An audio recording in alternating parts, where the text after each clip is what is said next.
आज की वीडियो की शुरुआत एक लतीफ़े से करते हैं। मैं सुमित वादा विद माय न्यू वीडियो। लतीफ़ा कुछ इस तरह से है कि उसमें बहुत ही खूबसूरत एक मैसेज छुपा हुआ है।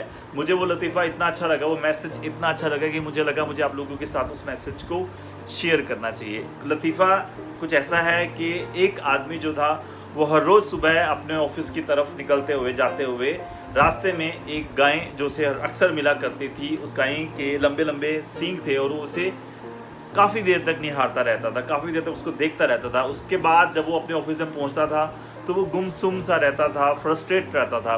उसके दोस्तों ने उससे जब पूछा कि भाई क्या रीज़न है, तू काफ़ी हद तक, काफ़ी देर तक तू उस गाय को हर रोज़ निहारता रहता है, उसके बाद में जब तू ऑफिस आता है तो काफ़ी देर तक तू गुमसुम रहता है, तो किसी से बात नहीं करता, ऐसा क्या रहता है तेरे दिमाग में जिसकी वजह से तू सोच सोच के परेशान रहता है। बहुत इंसिस्ट करने के बाद उसने उस बात को शेयर किया है कि यार मैं इस इमेजिनेशन में रहता हूँ कि जब मैं अपने घर से निकलता हूँ, रास्ते में मुझे ये गाय मिलती है, अगर कभी बाई चांस ये गाय मेरे पीछे पड़ जाए, ठीक है ना, मेरे पीछे पड़ जाए और मैं भागता रहूँ और ये मेरे पीछे पीछे भागती रहे और फाइनली ये मुझे कैच कर ले और अपने सींगों में जो है वो मुझे मेरी टांगों को फंसा ले, तो मेरा क्या होगा। वो इस चीज़ की कल्पना कर करके ही अपने आप को बहुत ज़्यादा परेशान करता रहता है, जिसकी वजह से वो कहीं ना कहीं अक्सर डाइवर्टेड रहता है।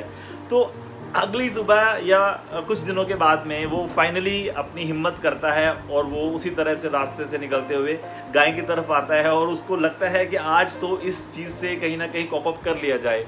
फिर फाइनली वो उस गाय के ऊपर बैठ जाता है, तो गाय इतनी शरीफ होती है कि उसे कुछ कहती ही नहीं है। फिर उसके बाद में वो अपनी टांगे जो है वो जानबूझ के वो गाय के सींग में फंसा देता है। जब वो टांगे गाय के सींग में फंसाता है तो गाय उसको पटक के मारती है।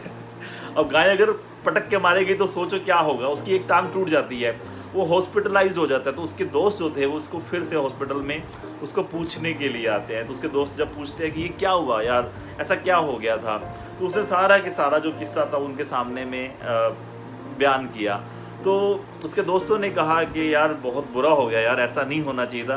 वो कह रहा चलो यार बुरा हुआ सो नहीं हुआ वो मैटर नहीं करता, कम से कम ये रोज़ रोज़ का पंगा तो ख़त्म हो गया कि गाय जब आएगी मेरे को अपनी टांगों में फंसाएगी तो मेरा क्या होगा। कम से कम ये मुद्दा तो रोज़ रोज़ का ख़त्म हो गया, मुझे पता लगा कि गाय मुझे अपनी टांगों में फंसा के मेरे साथ क्या कर सकती है।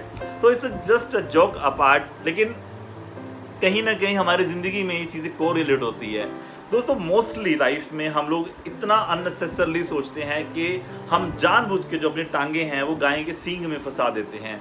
और अगर हम उस चीज़ को कहीं ना कहीं इमेजिन करें कि अगर गाय के सींग में हम जानबूझ के अपनी टांगों को फंसाएंगे तो उसके बाद जो कंडीशंस रहनी है वो किस तरह से रहनी है। जब तक हम गाय के ऊपर बैठे हुए हैं हो सकता है गाय शरीफ हो, आपको कुछ ना कहे, लेकिन अगर आप जानबूझ के अननेसेसरली चीज़ों को सोचते रहोगे तो अल्टीमेटली इसमें जो नुकसान रहेगा, जो परेशानी उठानी पड़ेगी वो एंड ऑफ द डे हमें ही उठानी पड़ेगी। So be controlled with your thoughts, be controlled with your over thinking को कहीं ना कहीं हमें कंट्रोल करना बहुत ज़रूरी होता है, ताकि हम अननेसेसरली गाय के सींग में अपने टांगे फंसाने से बच जाएं। I hope